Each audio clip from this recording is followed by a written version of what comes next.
ang GMA Regional TV, One Mindanao. Aniya na mga dagkong balita karong adlaw sa One Mindanao. 24 anyos nga babae ug 29 anyos nga lalaki patay human naabtan og baha samtang nangaligo sa usa ka waterfalls sa Coronadal City. Kapin gatos ka magbanay ug motorista apektado sa baha sa Barangay Lasang ug Bunawan proper sa Davao City. Problema sa pagkolekta sa nagtapon og nga basura sa Cagayan de Oro City, gituki sa City Council. Tag 29 pesos per kilo nga bugas mapalit sa kadiwa ng Pangulo sa Alabel Sarangani alang sa vulnerable sector. Tirik nga hagdanan sa dike sa flood control project sa Barangay Tablon sa Cagayan de Oro City, gisaway sa netizens. Kini ang GMA Regional TV, One Mindanao. Mayong hapon Mindanao, ako si Sara Hilomen Velasco. Gibaha ang pipila ka lugar sa Barangay Lasang ug Bunawan proper sa Davao City kaganina buntag. Mga residente ug motorista apektado sa maong baha nga miabot sa National Highway. Ani ang report ni John D. Esteban. Daghang motorista ang natanggong sa highway sa Likanan, Barangay Lasang, Davao City kaganihang buntag, human milapaw ang Likanan River nunot sa kusog nga pagulan, dungan sa pagtaob sa dagat. Walay makalahos sa maong bahin sa karsada kay niabot lapas tuhod ang tubig. Busa ang mga motorista, igo na lang sa paghulat nga muhubas ang tubig. Ana sa kapin 21 ka pamilya ang apektado sa sitio Likanan, Aris, Lituan ug Virgo nga duol sa sapa. Gawa sa Barangay Lasang, gibaha sab ang pipila ka lugar sa Barangay Bunawan proper. Anaa sa 69 ka pamilya ang apektado. Ang mga naapektuhan nahatagan og pasiunang tabang sa barangay. Sa monitoring sa Davao City Disaster Risk Reduction and Management Office CONCIDI or RMO, nga launa gaganihang kadlawon, code red na ang Likanan River ug Bunawan River gumikan sa mga pagulan nga dala sa localized thunderstorms nga epekto sa ITCZ o Intertropical Convergence Zone. John D. Esteban, One Mindanao. Ato na sa iro ng dugang pang mga balita sa Mindanao. Makauban nato si Efren Mamak live sa General Santos City. Efren. Salamat, Sara. Maghigalang babae o lalaki nga nangaligo sa usa ka waterfall sa Coronadal City ang patay human maabtan sa baha. Nasayran nga adunay na sinating pag-ulan sa bukirong bahin hinungdan sa kalit nga pagsaka sa tubig baha sa maong sapa. Ani ang report.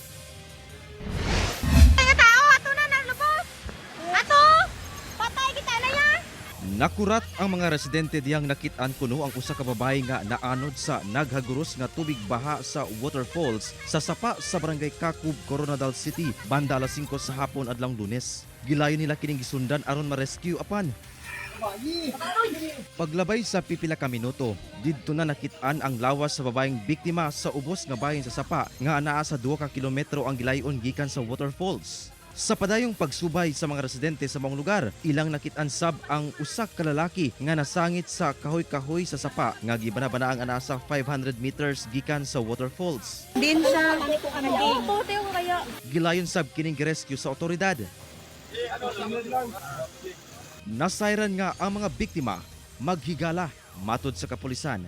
Ang babae ana sa 24 anyos ang pangidaron ug usa ka magtutudlo, samtang ang lalaki nag-edad og 29 anyos, usa ka delivery rider ug pulos residente sa Barangay Paraiso sa maong syudad. Matud sa CDRRMO, wala nay mga kinabuhi ang duwa diyang napalgan. Both are actually without sign of life, without pulse, without breathing. By observation, lifeless bodies na nakita. Matud sa kapulisan, ang mga biktima nangaligo sa waterfalls nga anaa sa taas nga bahin sa sapa apan naabdan sa pagsaka sa level sa tubig baha ug naanod. Sinasabi ng mga witness that around 5 p.m. while yung dalawang biktima is naliligo doon po sa Millennium Falls dump site of Barangay Kakub na bigla lang lumaki yung tubig na galing sa ilog na nagresulta sa kanilang pagkaanod sa iba't ibang part ng river. Ang pagtaas sa level sa tubig baha, epekto matud pa sa nasinating pag-ulan sa Bukirong Bahin, mga 30 minutos una ang hitabo sumala sa CDRRMO. Sa karon gitagad na sa Kabanay ang patayng lawas sa mga biktima. Ginasuwayan pa nga makuha ang bahin sa Kabanay niini. Nagpahimang nosab ang CDRRMO sa mga ligo sa sapa nga mag-igmat ilabi na sa mga nasinating pag-ulan sa Bukirong Bahin. Kauban si Gary Balantay, Efren Mamak, One Mindanao. Anda matud pa si Vice President Sara Duterte nga atubangon ang impeachment trial bato kaniya sa Senado. Samtang yatagan matud pa siya og hangtod December 2026 sa iyang mga taga-suporta nga magdesisyon kung mudagan ba siya pagka-presidente sa 2028. Ani ang report ni Argil Relator. Sinabihan ko na rin talaga sila, really, I truly want a trial because I want a bloodbath talaga. Dili matud pa atrasan ni Vice President Sara Duterte ang nakatakdang impeachment trial batok kaniya sa pagsulod sa 20th Congress. Basta sa akin lang ay tinanggap ko na kung ano yung magiging verdict. Whether guilty man yon or acquittal, I'm already at peace. Dugang ni VP Sara, sayop matud pa nga magsugod na og ihap og boto nga wala pa'y trial. Because they haven't seen evidence yet, they haven't seen what the prosecutors have, they haven't seen what our defense is.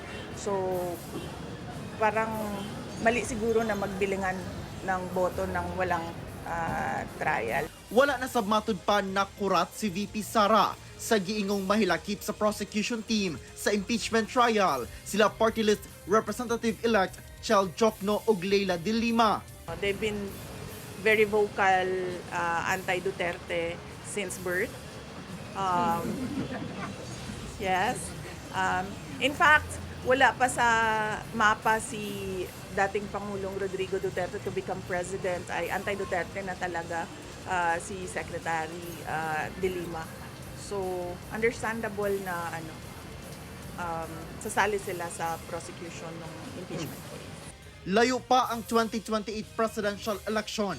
Apan sumala ni VP Sara, gihatagan siya sa iyang mga taga-suporta ug hangtod December 2026 nga makadesisyon kung mudagan ba siya pagka-presidente, kay kung dili mangita sila og laing suportahang kandidato. I have more than a year to really sit down and list down the pros and cons as I did atong 2021 with regard to running for president. Kauban si Melchor Awing sa kamera. Ako si Argil Relator. One Mindanao. 29 pesos per kilo nga bugas ginabaligya alang sa mga vulnerable sector atol sa gipaygayong kadiwa ng Pangulo sa Alabel, Sarangani. Ang detalye pinaagi ni ining report. Gipahimuslan sa mga residente ang baratong baligya nga bugas nga tag 29 pesos per kilo sa gipahigayong kadiwa ng Pangulo nga gipangunahan sa Office of the City Agriculturist Lakip PNP sa Alabel, Sarangani adlawng Martes. Gani usa sa nakapahimulos ang mag-uuma nga si Fausto Magimba kinsa nalakip sa vulnerable sector nga target sa maong programa. Nagpalit, kay may na lang ni makatabang sa mo, kay barato man. Mga kapuso, ato nga pangutanon kung unsay maingon sa atong mga farmer or mga customer o maingon nato nga namalit aning bugas kung unsa kanindot ang quality niini. Ang gwapo ning bugas yan. Kay tanaw nato nga kuan murag bago nang gigaling nga kuan. Matud sa Agribusiness and Marketing Division sa Office of the Municipal Agriculturist sa Alabel, Sarangani, ang pagkahimuon matag ikatulong nga simana sa matag bulan. Gisuportahan sab kini sa National Irrigation Administration (NIA). 10 kilos lang ang gitagana sa matag mamalitay. Sir, local produce na siya, sir. Gikan sa Sarangani lang gapon na siya na areas. Gawas sa 29 pesos per kilo nga bugas alang sa vulnerable sector. Doon sa tag 35 pesos per kilo nga bugas alang sa tanang mamalitay. Atol sa mga aktibidad, doon sa mga mapalit nga mga preskong gulay ug prutas, mga processed food ug uban pa nga mapalit sa ubos nga presyo nga gikan lang gihapon sa mga mag-uuma. Kauban si Gary Balantay, Efren Mamak. One Mindanao. TV ang GMA Regional TV, One Mindanao. Gi-question karon sa pipila ang daw murag dili paagian nga hagdanan sa usa ka dike o flood control project sa Cagayan de Oro City. Kinihuman ang hagdanan, ilabihan katuktok nga mosangko ang imong tuhod kung mosaka kaniini. Ano ang report ni Cyril Chavez? Daw normal nga hagdanan sa imong unang paglantaw, apan kung imong duolon, makuyawan ka tungod sa pinasahi nga plastar ni ini. Kini ang viral sa social media karon nga hagdanan nga anaa nakadikit sa dike o flood control project kilid sa Suba sa Barangay Tablon sa Cagayan de Oro City. Personal nga giadtuan sa GMA Regional TV 1 Mindanao among hagdanan ug among nasaksihan ang dagway ni ini. Mga kapuso, anaa ta karon dinhi sa Barangay Tablon ug atong sulayan kini nga nahisgutang hagdanan diri sa dike project sa lugar nga hilabihan gayod katirik. Sulayan nato mga kapuso ha kung unsa ba kalisod ang pag-agi dinhi. So mga unang tulok katikang pa lang mga kapuso, kita ninyo nga hilabihan gyud ang kalisod aron lang makasaka niining hagdanan. Gani sa atong paglakaw mabangga pa ang atong tuhod ug paa para lang makasaka niining hagdanan. Butang makapangutan na ta kung luwas ba gayud kini para sa pedestrian. Gani palisuray sab ang pagnaog sa hagdanan nga daw madiretso kag kahulog o galing di katamak og sakto sa hagdanan o makahawid sa hawiranan niini. Ang mga residente dool sa lugar gisaway ang maong proyekto. Ang mood niya street man kayo, bisag ikaw mo sa ka maglisod yun. Sukad-sukad, murag karon pa kitag nana ang klase pud nga hagdanan pud nga murag alanganin kayo. Murag sa ko, murag alanganin ko sa kadiha gyud. Sa maong pagsubay sa lugar, nasayran nga ang maong hagdanan kabahin sa Package 1 sa flood control structure kiliran sa Umalag River sa nasangpit nga barangay. Proyekto ilawom sa Department of Public Works and Highway Region 10. Matod sa ahensya, ang maong hagdanan wala gitagana alang sa publiko.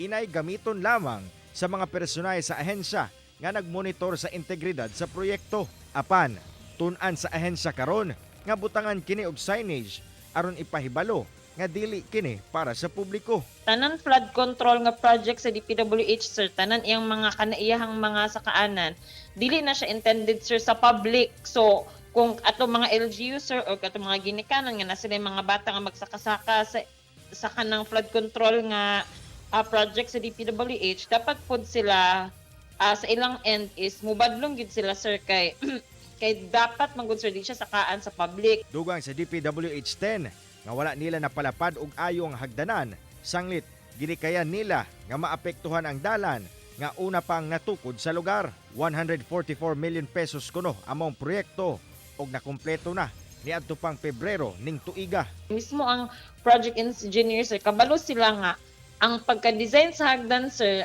dili siya atong normal sir nga paslanting gyud kay wala gina sir. Dili maisbog ang project, dili pod siya sir ang usually man gud sir kung dili feasible ang project nga ibutang ana nga area ginakuan sir ginalahi sa nga area ang project, gina-relocate bali ang project sa laing area. Samtang wala pa sab mihatag og pahayag ang Barangay Council sa Tablon, sanglit subayon pa nila ang maong proyekto. Kauban si Jaybert Pairat, Cyril Chavez, 1 Mindanao. Usang patay sa bangga tali kotse ug truck sa Lasang, Davao City. Land Transportation Office Region 11 nanawagan sa mga driver nga mamahimong disiplinado aron malikayan ang disgrasya. Ani ang report ni John D. Esteban. Dili na may tsura ning kotse dihang gibanggaan sa trailer truck sa Maharlika Highway, Sitio Likanan, Barangay Lasang, Davao City. Mag-alas 3 sa hapon kagahapon. Base sa report sa kapulisan, ang duha pulos padulong south dihang kalit nga gibundol sa trailer truck ang kotse o gidaro hangtod sa napidpid kini sa Center Island sa nasangpit nga lugar. Patay ang 63 anyos nga sakay sa kotse. Samtang na-rescue sa mga responder ang duha pa kalaing pasahero niini ug ang driver. Luwas sab ang driver sa truck. Sumala sa Land Transportation Office 11, mas daghan gihapon ang disgrasya sa kalsada tungod sa sayop sa driver, itandi sa mechanical error o depektibo ang sakyanan. Bisan usaon matud pa nila sa pagpapasog sa kampanya kalabot og road safety. Kung dili magmatkon ang driver, magpabilin matud pa ang problema. Malaking factor talaga yung isang pagiging disiplinado ng isang driver pagdating sa pagmamaneho. Kasi nga, ang pag-driving, it's a continuing learning experience po yan. It's sad to note pa rin na mayroon pa rin talagang mga drivers talagang gumagamit ng cellphone while driving, no? Talagang tempted to use these gadgets while driving. So nadidistract si driver. Apan taliwala niini, wala miundang ang LTO-11 sa pagpatuman sa road safety awareness. Gipunto usab ni Lim nga kinahanglan lantawon sab ang kondisyon sa karsada aron mas luwas ang biyahe sa mga motorista. There are also some old roads and highways na kailangan na po natin i-revisit for traffic audit, no? Para ma-determine po natin kung kailan po dagdagan like maliwanag na street lights, no? Additional road signs, kung kailangan ba siya dagdagan ng rumble strips para ma-minimize po yung mga overspeeding natin, no? Kauban si Bebot Kahes sa kamera. John D. Esteban, 1 Mindanao. Pipila ka mga konsehal sa Cagayan de Oro City ang dismayado human na matikdan nga magsemana na ang problema sa syudad nga mga basura nga wala na kolekta. Ani report ni Cyril Chavez. Nahisgutan sa Cagayan de Oro City Council ang nagpadayong problema sa syudad. Ang gatambak nga basura sa nagkariyang kadalanan sa Dakbayan sukad pa niadtong bispera sa eleksyon hantod karong semanaha. Sa special report nga gihimo ni Councilor Amy Moreno, gibutyag niini ang problema sa basura sa syudad. Nangayo sab kini og status sa 10-year plan sa solid waste management gikan 2014 hantod 2024 o kung unsa ang mahitabo sa third-party company nga giempleyo sa syudad aron mo kolekta og basura. Unsay status sa ato ang contractor?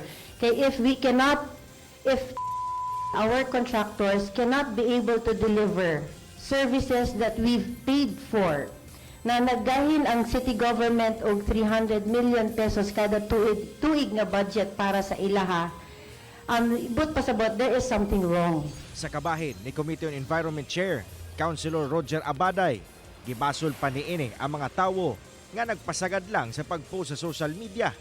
Apan, gisaway sa laing konsihal ang panglantaw ni Abaday. Atong na-obserbahan nga, especially kining ipang post diya sa social media, katong mga daan na nga mga basura nga na ilang na picturean, kay balik-balik lang na sa social media just to impose issues sa atong national government, sa atong government. No? Councilor Abaday, with all due respect, I'd like to beg to disagree on those in his statement that pictures circulating around social media are just recycled. Because even if you go personally now, dagan pa mangyapon gyud basura. Hinoon, gibutyag ni Abaday nga karong umaabot nga Hunyo 1, hugtanong ipatuman ang no segregation, no collection policy sa syudad. Dako kuno kining tabang aron maminusan ang basura nga kolektahon. Sa katapusan, nasabutan nga dalhon sa committee level ang hisgutanan sa problema sa basura. We will have a meeting for this, CleanRo, ABC, and all other concerned agencies with regards to the full implementation of no segregation, no collection policy. So, refer to the committee environment. This is a challenge to you. Councilor Roger Abaday, of course, the laws and rules, and Councilor Lourdes Gaani, and the barangay affairs. Because barangay, it should start in the barangay. Cyril Chavez, 1 Mindanao. Kapin 6.8 million pesos nga kantidad sa gituang shabu ang nasakmit sa otoridad atol sa bypass operation sa Hulo-Sulu. Sospek kinsa mag-uuma, arestado. Mukabat sa usa ka kilo sa gituang shabu ang nasakmit atol sa gipaygayong joint bypass operation sa otoridad sa barangay Chinese Pier sa Hulo-Sulu adlong Lunes. Mukantidad kini og kapin 6.8 million pesos. Sikop sa operasyon ang 37 anyos nga lalaking sospek kinsa usa ka mag-uuma og residente sa barangay Luok Tulay sa Patas, Sulu. Matud sa PDEA BARM, ang maong sospek gikonsiderang high-value individual nga dugay na nilang gipaubo sa surveillance. Kaso paglapas sa RA 9165 kung Comprehensive Dangerous Drugs Act ang atubangon sa sospek sa wala pa miluwat o pahayag. Halos 3 million pesos nga kantidad sa gituang shabu lakip pinaugang dahon sa marijuana ang nasakmit sa gipahigayong search warrant operation sa General Santos City. Mikabat sa kapin 430 ka gramo sa gituang shabu nga mobalor sa 2.9 million pesos ang nasakmit sa kapulisan ug PDEA atol sa gipahigayong search warrant operation batok sa duha ka mga lalaking sospek sa Barangay Conel sa General Santos City pasado alas 7 sa buntag adlawng Domingo. Lakip sab sa nasakmit ang kapin 6 ka gramo sa pinaugang dahon sa marijuana nga mobalor sa 740 pesos. Ug nakuhaan sab og duha ka mga replika sa 5.56 mm magazine ug mga bala. Madun sa kapulisan, daan ang dunay kaso nga may kalambigitan sa droga ang 31 anyos nga miyembro sa LGBTQ+ community ug ang iyang kauban nga 35 anyos nga lalaki. Ginasulayan og kuha ang kabahin sa duha apan wala pa kini mihatag og pahayag. Miluwat og mensahe sa pagpasalamat si Vice President Sara Duterte ngadto kang outgoing Davao City 2nd District Congressman Vincent Garcia. Kini tungod sa suporta niini sukad pa niadtong mayor pa sa Davao City si VP Sara. Buot unta matud pa sa kampo sa mga Duterte nga ipatiwas kang Congressman Garcia ang iyang nahibiling usa ka termino. Apan wala namatud pay nadawat nga tubag si VP Sara gikan sa kongresista. Ani ang report ni Argil Relator. Dito ko na lang sabihin kasi ayaw na naman niya ako kausapin na I just wanted to thank him. I wanted to thank him for his support when I was mayor, congressman siya. And I wanted to thank him as well for his support to the office of the Vice President, particularly kapag nandoon kami sa House of Representatives. Kini ang mensahe ni Vice President Sara Duterte kang outgoing Davao City 2nd District Congressman Vincent Garcia. Naningkamot matud pa ang bise nga makikistorya kang Congressman Garcia apan wala matud pa kini nadawat nga tubag.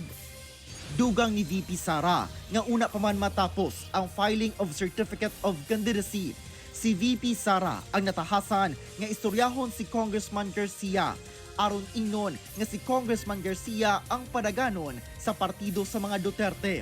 Sanglit do na pasiyay usa ka termino isip kongresista sa 2nd District.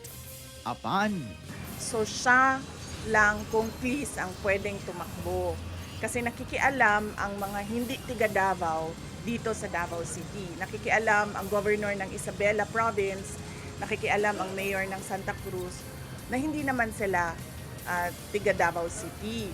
So sinabi namin, ang gusto ipaabot kay Congressman Vincent Garcia at that time ay kung pwede lang sana siya lang ang tumakbong congressman. Noong wala nang makipag-usap sa amin, hindi na ako sinasagot. And then nakita na namin, nalaman na namin kung sino yung tatakbo sa 2nd District. Nilagay namin as candidate si Omar Duterte, yung barangay captain ng Buhangin. Wala midagan si Congressman Garcia. Inay gipadagan ang iyang pag-umangkon nga si outgoing Davao City 2nd District Councilor Javi Garcia Campos. Napildi si Councilor Campos tali kang Congressman-elect Omar Duterte. And I wanted to tell him na wag naman sana siyang pumayag na ang mga hindi taga Davao City tulad nga ng sinabi ko, Mayor Santa Cruz, Governor of the Province of Isabela na nakikialam sa atin dito sa syudad ng Davao. Kung ano yung kailangan ayusin dito sa syudad ng Davao, kung ano yung kailangan trabahuin dito sa syudad ng Davao, tayo mga tiga Davao ang mag-usap. Hindi yung papayag siya na merong mga merong kandidato ang mga hindi tiga Davao dito sa loob ng Davao City. Ginakuhaan pa og pahayag sila Congressman Garcia, ingon man ang mayor sa Santa Cruz, Davao del Sur o governor sa Isabela Province, kalabot sa nahimong pahayag ni VP Sara. Kauban si Melchor Awing sa kamera. Ako si Argil Relator. 1 Mindanao. Kini ang GMA Regional TV 1 Mindanao. Duha ka managlahing sunog miulbos sa Bukidnon ug Cagayan de Oro City niadtong weekend. Hinuon swerte nga walay nasamdan sa maong hitabo. Rason sa sunog giimbestigan pa sa kabomberuhan. Ani report ni Cyril Chavez. Dakong kalayo nga paspas binamoy sa usa ka dos andanas nga balay. Ingon ani ang naabtan sa kabomberuhan sa Manolo Fortich Fire Station. Human miulbo ang dakong sunog sa Purok 5, Barangay Tangkulan, pasado alas 6 sa buntag, adlong Domingo. Paspas nga nakaresponde ang kabomberuhan, sanglit at banglang kini sa fire station. Hinungdan nga paspas na apula ang sunog ug wala mikatay sa kasikbit nga balay. Wala tay casualty o injured, sir. Declared fire out alas City 14, sir, sa buntag gahapon ra gyapon. O natay estimated damage na 94,500. Sanglit paspas na respondihan og wala na mikailap pa. Anaalang sa first alarm ang sunog. Padayon ang investigasyon sa posibleng hinungdan sa sunog. Samtang miulbo ang usa ka sunog sa Berhaya, Upper Barangay Kamaman-an, Cagayan de Oro City. Pasado 1:48 sa hapon adlong Domingo. Kita sa video nga gilamoy gilayon sa kalayong ikaduhang andana sa usa ka panimalay sa mong lugar. Wala madugay. Nakaresponde gilayon ang kabomberuhan ug napalong ang kalayo. Sigon sa Nazareth Fire Station, daling napalong ang kalayo. Pinaagi sa pagtinabangay sab sa mga residente sa lugar. Initial investigation, nakita na mo nga natay possible nga angle sa electrical overload, which is kaning ref nga nakasaksak lamang sa mga sa extension. Sa dato sa BFP, anaalamang sa kapin 8,000 pesos ang structural damage sa mong sunog. Padayong pahinumdom sa kabomberuhan nga siguraduhong nakaibot ang mga nakasaksak sa kuryente panahon nga mulakaw ug matulog aron malikayan ang sunog. Kauban si Roland Cañas, Cyril Chavez, 1 Mindanao. Gipalapdan sa Civil Aviation Authority of the Philippines o CAAP Davao ang Passenger Terminal Building sa Davao International Airport. Ano yung report ni John D. Esteban? Magtulo ka bulan na ang pagtrabaho sa pagpalapad sa Passenger Terminal Building sa Davao International Airport, partikularmente alang sa international flights. Ana sa kapin 8,000 square meters ang floor area sa expansion. Ang konstruksyon sa kapin 700 million pesos nga proyekto ginaumang matapos sa bulan sa Nobyembre sunod tuig o ginalantaw nga ubay-ubay nga pasahero ang maakomodar. And that is a hope to encourage more international operators to come in. No? Plus the fact na, if I'm not mistaken, the project would also add around 700 at any given time ng mga international passengers na to. Dini sa atong pre-departure area. Makahatag usab matud pa kini og dugang espasyo alang sa mga negosyo ug uban pang pasilidad. Of course, kining mga plus added facilities like more concession spaces, kato, and then more spaces for the provision of katong customs, immigration, and quarantine mga services na to, which are very crucial and critical sa pag-accommodate nato og mga international flights. Kauban si Jojo Solarte sa kamera. John D. Esteban, 1 Mindanao. Hulog lang sa inyong entries mga kapuso kay nagpadayon ang Proof of Purchase promo sa GMA nga mao ang Kapuso Big Time Panalo Season 3. Over 11 million pesos nga papremyo ang pwedeng madaugan. Lakip niini ang 7 ka 1 million pesos alang sa lucky mamimili og sari-sari store owner sa Grand Draw. Kutob July 11 ang sending of entries. Busa send lang ng send sa inyong entries mga kapuso sa drop boxes lakip sa GMA Regional TV o radio stations nationwide. Mga kapuso, magbantay sa fake news, fake Facebook accounts or scam texts. Tutok lang sa GMA o i-follow ang GMA Promos Facebook and TikTok pages o mabisita sa microsite sa GMA Promos alang sa complete mechanics and announcements. Third-party company nga gi-hire sa Cagayan de Oro City LGU nga mangolekta sa basura sa syudad, ipatawag sa City Council tungod sa pakyas nga pagkolekta sa mga basura. Kinigumikan kay bisan usa ka semana na ang milabay human ang eleksyon ni adtong Lunes, nagtapon og gihapon ang backload sa pagkolekta sa basura sa syudad. Ang resulta, pipila ka mga basura ang makitang nagkatag sa nagkariang dalan sa syudad. Buta nga ngilad sa panglantaw sa mga residente, turista ug makatudpa og risgo sa panlawas. Buot sa Cagayan de Oro City Council nga patubagon ang maong kumpanya sa pakyas nga pagsunod niini sa iyang kontrata. Ug mao kato ang mga uling balita sa Mindanao karong adlaw. Mamahimo ninyo kini makita pag-usab pinaagi sa pagbisita sa official website sa GMA Regional TV o bisita ang among official YouTube channel ug i-click ang subscribe button para sa pinakauling balita. Daghang salamat sa atong mga kapuso sa Mindanao nga nagalantaw kanamong sa atong mga kapuso abroad. Padayon lang sa pagtutok sa mga lokal nga balita matag adlaw tungod sa GMA Regional TV. Local News Matters. Kami ang GMA Regional TV 1 Mindanao, tibok persa para sa mas na komisyon o mas halapad kapag serbisyo sa nasod.